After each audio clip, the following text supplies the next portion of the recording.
Okay, cool. Otra vez ya. Hello, this is Chechi, and I'm Mac, and this is our video blog about the awakening, starting from chapter 25. So the end of chapter 25 was really interesting because after Elsa Robin kisses Edna, she thinks, what would he think? But she's not referring to her husband, Leonce Pontellier, but she's referring to Robert. How about we go back to the text, Chechi? Okay, this happens in page 145, and she says, what would he think? She did not mean her husband, she was thinking of Robert Lebrun. Her husband seemed to her now like a person whom she had married without love as an excuse. So we can see that it's really interesting how she is discovering, like, why she doesn't care about her husband anymore, and she's just thinking about Robert when she's with another man. And after a while, in the next chapter, we see how Edna starts to get rid of her all the stuff, all the belongings that Mr. Pontellier has bought By moving away from her house. By moving her away from her house, and it represents how since all the stuff is bought by Mr. Pontellier, it seems like being in front of it, she feels also in a way one of the possessions of Mr. Pontellier.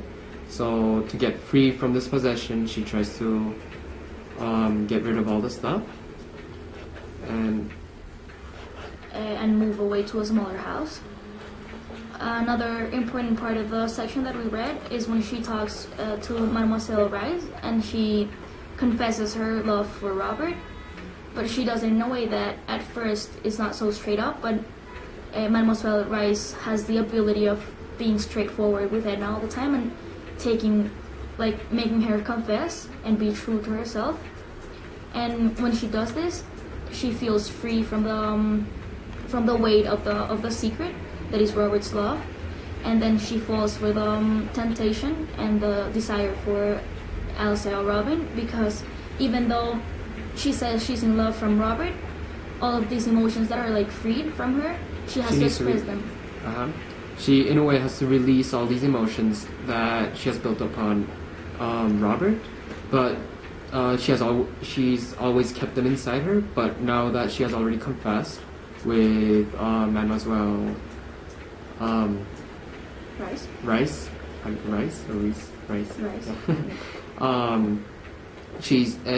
But since Robert is not with her at the moment, she has to release them at least to Alcé, and that's exactly what she does. And then even though she kind of regrets it a little afterwards, because she didn't do it out of love, but out of desire.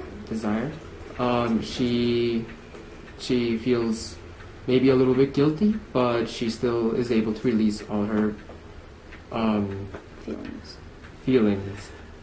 A really interesting part that we found was on page 159, that she quotes, "Ellen is afraid to mount the ladder Joe is working over at the pigeon house." That's the name Ellen gives it because it's so small and looks like a pigeon house. So we link that to chapter 1, where they talk about how about we go back for a second? Where they talk about the green and yellow parrot and the mockingbird, which both of them disturb Mr. Pontellier's reading. And the symbol for the parrot, it's an animal that, even though it's colorful, it repeats everything that other people say all over again. So this represents Edna when she was with Mr. Pontellier. She was in a way colorful because she had a lot of material possessions and she had a good life, to say it in a way.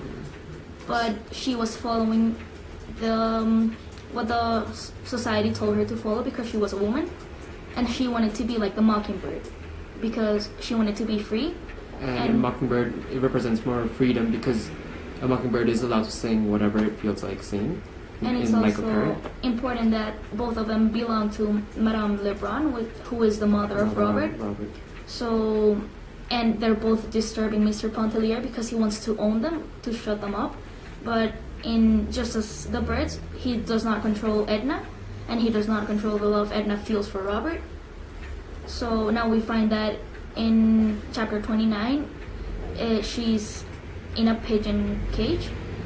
So she, in her search of becoming a mockingbird, she became a dull gray pigeon, which means that she is still trapped in a cage. She's not a parrot anymore. She doesn't repeat what society tells her to do, whatever. But she still isn't the mockingbird. She turns into a pigeon, in which it's obviously less than a mockingbird, and it's very dull and very gray. And it's trapped in Robert's love. And well, we found that it's very interesting the symbolism Kate Chopin uses about this, because neither of the birds used in this in the symbolisms are completely free. They're all in a cage. So that represents how, even though she reaches to be a mockingbird, she's gonna still be in a cage, which is society and the pressure it's on her. And thank you for tuning in with Chechi and Nak. See you next time. Perfect. Perfect.